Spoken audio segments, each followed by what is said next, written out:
जी अस्सलाम वालेकुम स्टूडेंट्स, मैं हूं सर जैन। आप देख रहे हैं मैथ्स ट्रिक्स। आज हम 9th साइंस का चैप्टर नंबर 1 की एक्सरसाइज नंबर 1.6 को स्टार्ट करेंगे। जो हमारा प्रीवियस लेक्चर था वो था क्रैमर रूल के बारे में। आज जो हम टॉपिक स्टार्ट कर रहे हैं वो है इन्वर्जन मेथड। तो बोर्ड के पॉइंट ऑफ व्यू से अगर हम बात करें तो इनवर्स मेथड और क्रैमर रूल दोनों टॉपिक बहुत इंपॉर्टेंट है। तो हम टाइम को वेस्ट नहीं करते, लेक्चर की तरफ चलते हैं। सबसे पहली बात, ये मेरे पास एक्सरसाइज नंबर 1.6 का क्वेश्चन नंबर 1 है। 2x minus 2y which is equal to 4 and 3x plus 2y which is equal to 6। Topic का नाम है जी इन्वर्जन मेथड, यानी जिसको हम कहते हैं इनवर्स मेथड। तो स्टार्ट करते हैं जी।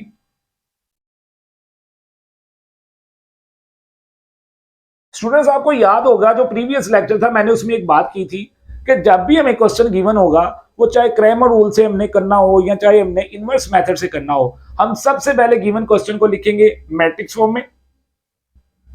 इन मैट्रिक्स फॉर्म, इन मैट्रिक्स फॉर्म, सबसे पहले हम अपने गिवन क्वेश्चन को मैट्रिक्स फॉर्म में लिखते हैं। और आपको याद होगा मैंने आपको बताया था x का कोफिशिएंट क्या है, यहां पर 2, यहां पर x का कोफिशिएंट क्या है 3, y का कोफिशिएंट -2, y का कोफिशिएंट +2। सेंटर में अब आएगा, ये किसके कोफिशिएंट थे x के, ये किसके कोफिशिएंट थे y के। तो सेंटर में आ गया x y which is equal sine के क्या पड़ा हुआ है 4 और 6, ये 4 और 6 आ गया। This is step number 1। Step number 2 क्या था, हम लेट कर लेंगे, let this is called A, this is called capital X and this is called B. Cramer rule और इनवर्स मेथड यहां तक सेम है। अगर हम इन्वर्जन मेथड कर रहे हैं तो इन्वर्जन मेथड में क्या होगा, ए इधर एक्स से हो रहा है मल्टीप्लाई, दूसरी तरफ ए को ले जाएंगे तो ए जब दूसरी तरफ जाएगा तो ए बन जाएगा A inverse X which is equal A inverse into B. This is equation number 1। हमने इसको इक्वेशन नंबर 1 का नाम दे दिया। अब स्टूडेंट्स, हमने करना क्या है, हमने, अगर आप गौर करें, मेरे पास b की जगह b की वैल्यू मेरे पास ऊपर पड़ी है 4 और 6। अगर मैं चाहूं तो b की जगह b की वैल्यू यहां पर पुट कर सकता हूं, लेकिन मेरे पास a इनवर्स नहीं है। इट्स मीन दैट मुझे a इनवर्स निकालना पड़ेगा। और आपको याद होगा जब भी हमने किसी मैट्रिक्स का इनवर्स लेना हो, हमें दो चीजें कैलकुलेट करनी पड़ती हैं, एडजॉइंट और उसका डिटर्मिनेंट। तो सबसे पहले मैं a से क्या करूंगा, a का डिटर्मिनेंट निकालूंगा, a का एडजॉइंट निकालूंगा और देन इसमें फॉर्मूले में वैल्यू पुट करके ए इनवर्स को इक्वेशन नंबर 1 में पुट करूंगा। सबसे पहले जी, वी नो दैट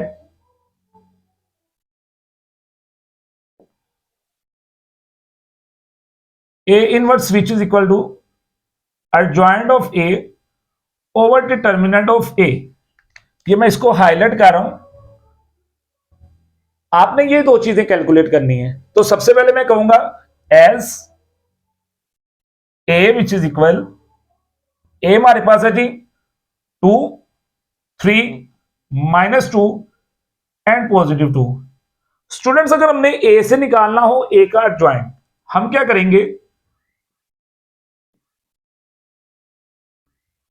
आपको याद होगा जब भी हम एडजॉइंट लेते हैं किसी भी मैट्रिक्स का, तो हमने इन दोनों मैट्रिक्स की क्या करनी होती है, जगह को चेंज करना होता है। अगर आप गौर करें, यहां भी 2 है यहां भी 2 है, तो आप 2 को यहां से यहां ले आए, फर्क तो कोई नहीं पड़ेगा। यानी बात करने का मकसद है नंबर सेम है। वैसे तरीका अगर होता है इन दोनों की जगह चेंज, इन दोनों के साइन चेंज। यहां पर -2 है, ये +2 बन गया, यहां पे +3 था, ये -3 बन जाएगा। ये मेरे पास आ गया एडजॉइंट ऑफ ए। इसी तरह मैं ए से ए का डिटर्मिनेंट निकालता हूं।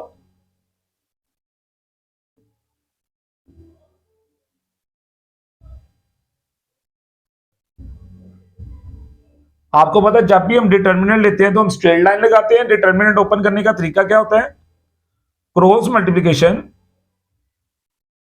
2 × 2 माइनस फॉर्मूले का 3 × -2।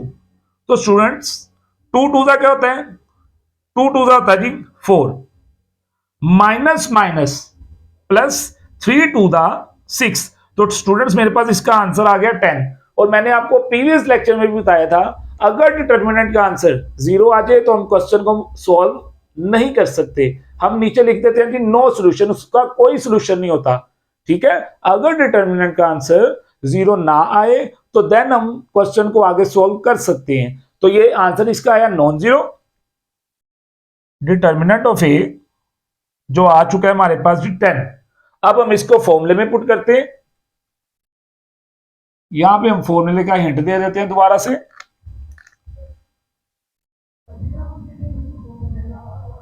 A inverse which is equal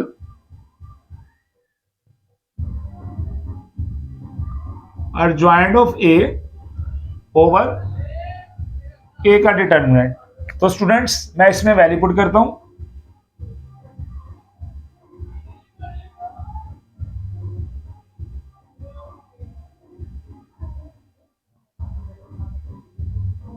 मेरे पास adjoint of A की वैल्यू आई है जी 2 -3 and 2 divided by determinant of A जो मैं निकाल चुका हूं, वो क्या आया मेरे पास 10। स्टूडेंट्स ये मेरे पास आ गया ए इनवर्स। मैं कहूंगा जी पुटिंग दी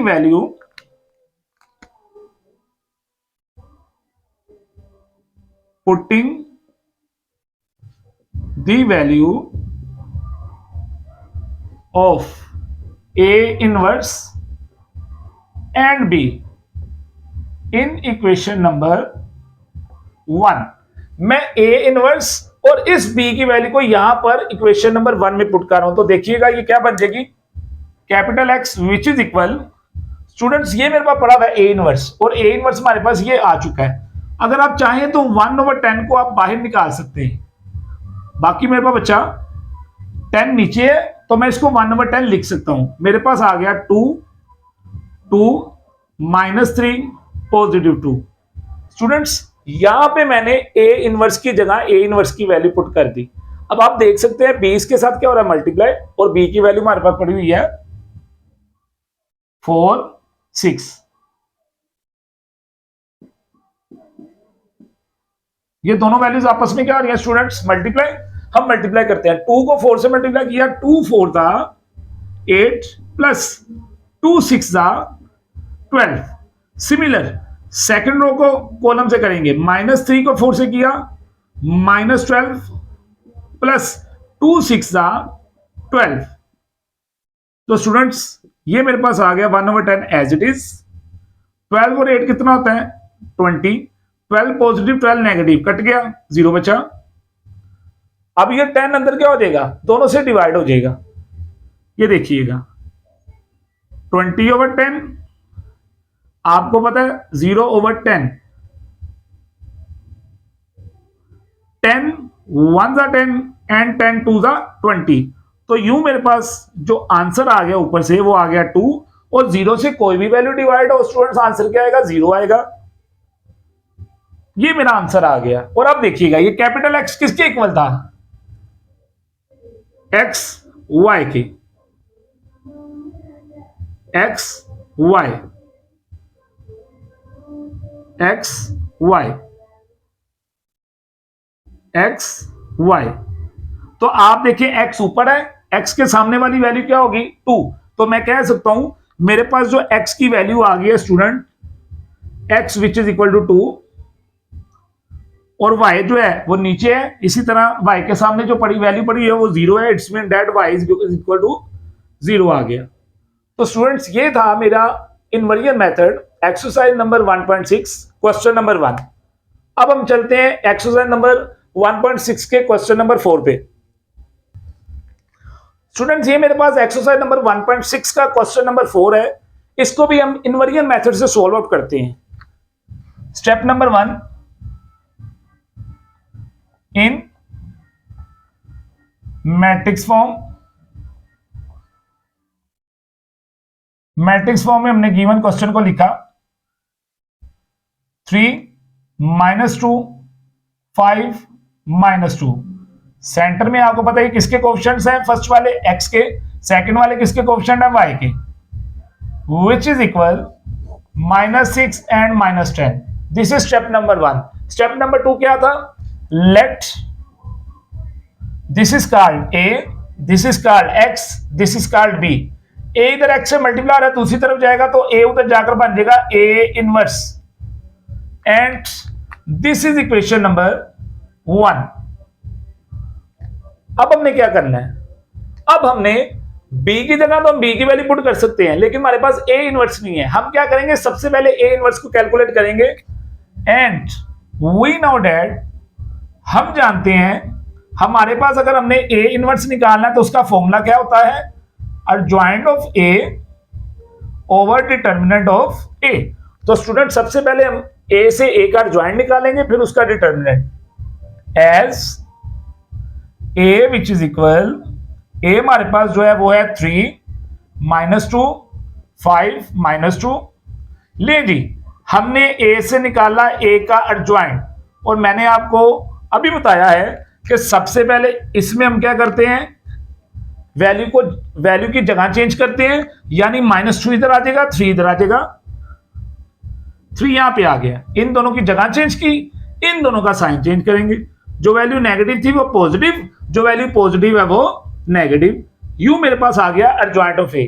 अब मैंने निकालना है डिटर्मिनेंट ऑफ ए, और आपको पता है हम डिटर्मिनेंट कैसे निकालते हैं, स्ट्रेट लाइन लगाते हैं।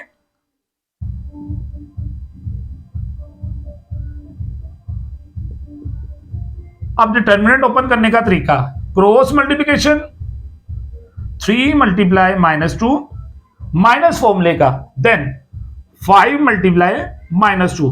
तो स्टूडेंट देखते हैं 3 -2 से मल्टीप्लाई हो गया -6, माइनस वैसे का वैसे 5 को -2 से मल्टीप्लाई करेंगे तो -10, अब माइनस माइनस क्या हो जाएगा, +10। तो स्टूडेंट्स आपको पता है जब भी हम किसी वैल्यू को सब्ट्रैक्ट करते हैं तो जो साइन बड़ी वैल्यू के साथ होता है हमेशा वो आता है। 10 में से अगर आप 6 को निकाले तो आंसर क्या आएगा, +4 आएगा। तो यूं मेरे पास जो डिटर्मिनेंट ऑफ ए का आंसर आ गया वो आया नॉन जीरो। तो इसका मतलब है इसको हम आगे सोल्व कर सकते हैं, अदरवाइज हम कहते हैं नो सॉल्यूशन। ले जी, हम यहां पर फॉर्मूले का एडवांस गेन देते हैं कि ए इनवर्स जो है वो इक्वल होता है एडजॉइंट ऑफ ए ओवर ए का डिटर्मिनेंट। तो स्टूडेंट्स मैं 1/, यानी इसको लिख सकता हूं 1/, ए का डिटर्मिनेंट, तो ए के डिटर्मिनेंट का आंसर आया था 4।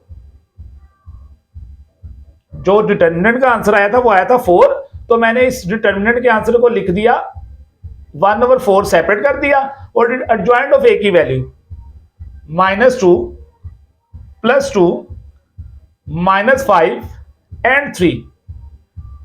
तो स्टूडेंट्स मैंने क्या किया, मैंने ए से ए का एडजॉइंट निकाला, ए से ए का डिटर्मिनेंट निकाला, फॉर्मूले में ए के एडजॉइंट ऑफ ए की वैल्यू पुट की, डिटर्मिनेंट ऑफ ए की वैल्यू पुट की, और आपको पता है अगर डिटर्मिनेंट ऑफ ए नीचे है मैं इसकी वैल्यू अगर यहां पर 4 पुट कर सकता हूं तो मैं इसको 1/4 भी करके लिख सकता हूं।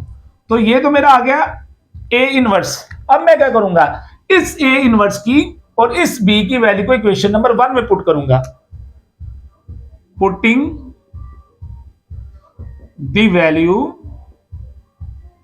Of A inverse and B in equation number 1।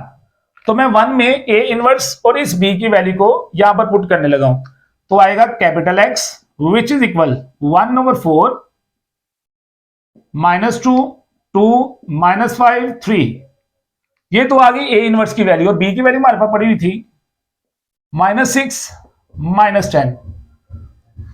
1/4 as it is आ गया, ये दोनों वैल्यूज आपस में मल्टीप्लाई हो रही हैं, तो फर्स्ट रो को पहले मल्टीप्लाई करेंगे, -2 को -6 से मल्टीप्लाई किया, माइनस माइनस प्लस 2 6 12 प्लस 2 को जब -10 से मल्टीप्लाई करेंगे आंसर क्या आएगा, -20।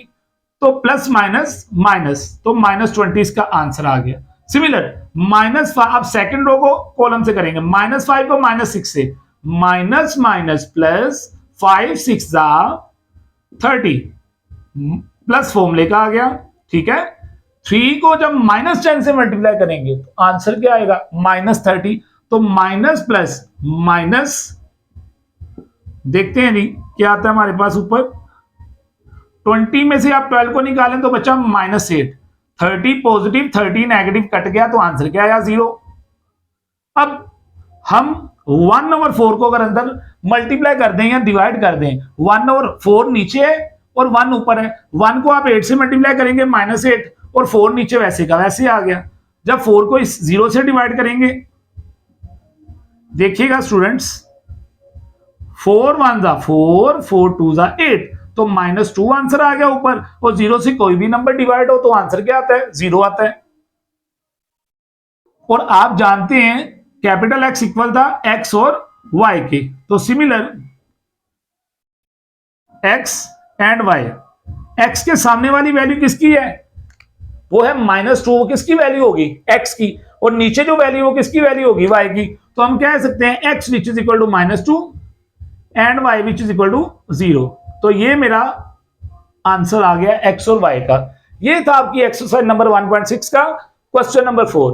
सिमिलर इसके 1 से लेकर 8 तक सेम एज इट इज ऐसे क्वेश्चंस होंगे, कोई चेंज नहीं है। हाँ, इसका अगर क्वेश्चन नंबर हम 5 की बात करें तो उसमें डिटर्मिनेंट का जो आंसर आता है वो 0 आता है। अगर डिटर्मिनेंट 0 आएगा तो इट्स मीन दैट क्वेश्चन मजीद सॉल्व नहीं हो सकता।